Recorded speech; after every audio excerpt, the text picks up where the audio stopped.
خب اینجور جا بری خرید کنی، آیدی اکانتتو میدی، رمزشو میگی، بعد اونا بی واسط میگیرن، تو میای داخل بازی خرید میکن. میگم چقدر باید سی پی مثلا هر چقدر باید بگیرم مثلا واسه یه فولگره مثلا متیک گان فکر متیک؟ کنم ریجن ایران باشه، فکر کنم یه 8000 تا سی پی بخواد. 8000 تا 8000 تا. ولی خیلیه. به نظرم اگه میخوای واسه اکانتت خرج کنی ریجن هند بزن. الان مال من ریجن هنده. من اگه بخوام یه دونه همین میتیک چیزو بخوام بزنم، میتیک گوست نزدیک یه کامل بخوام آپگریدم کنم یه 4 تومنی پیاده میشم. 4 تومن؟ مثلا ریجن ایرانه واسه تو 20 تومنی پیاده.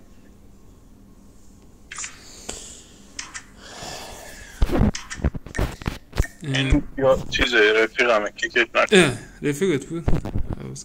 نمیدونست.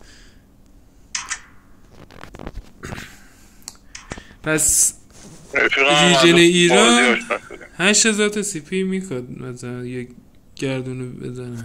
3 تا ریجن داریم، یه ریجن اروپا داریم، یه دونه ایران داریم، یه دونه هم هند داریم. هند از همهش به صرفه تر. هند اگه هند باشن چقدر میشه؟ اگه هند باشه مثلا هند واسه یه گردونه گان لجند یه 5000 تا سی پی میخواد. 5000 تا میتیکو لژندا با هم فرق میکنه تعداد سی پی که بخواد؟ آره فهم. مثلا میتیک چقدر میخواد؟ مثلا گان میتیک ببین میتیک بخوای گردونشو بزنی فکر کنم از 20 تا شروع میشه، ولی گان لجند از 10 تا شروع میشه. واسه ریجن هند اینجوریه، ولی ایران فکر کنم نه، ریجن ایران هم از 20 تا شروع میشه. خب یه لحظه یه کاری انجام بدم. یه لحظه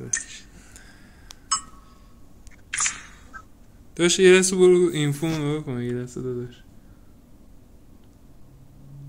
کار کنم؟ اینفو نگاه کن. اینفو پلی اینفو مون بزن رو اسم بزن پلی اینفو مون نگاه کن. اینفو آخرش زده اینفو.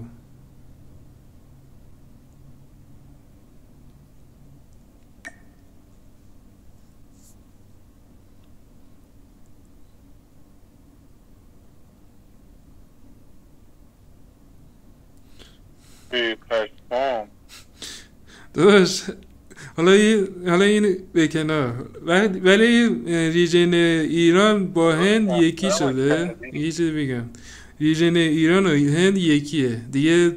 ریجن ایران دیگه با 10 تا سی پی شروع میشه، با همون مثلا گردون گان لجند همون 5000 تا سی پی میخواد ریجن ایران دیگه. ریجن ایران شده هند شده ریجن ایران دیگه. ریجن ایران به اسم ریجن ایران نداریم الان،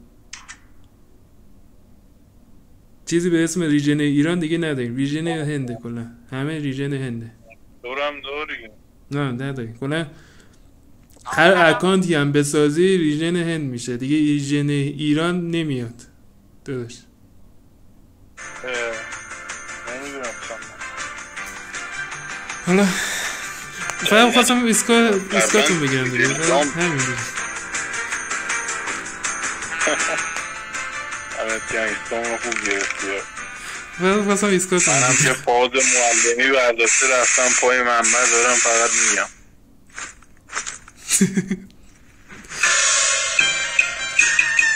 حالا من نمیخوام بازی کنم، چند تا پرچم بزنم ایسکای مردم یه دست بریم بازی کنیم.